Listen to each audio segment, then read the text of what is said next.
In this video, I'm going to show you how you can easily add Calculator app to the control center on your iPhone, right here. Be sure to watch the video to the very end so you don't make any mistakes, and of course do not forget to like this video and subscribe to my channel.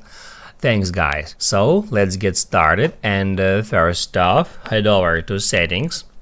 Then go to Control Center, and then you just need to add calculator shortcut to included controls.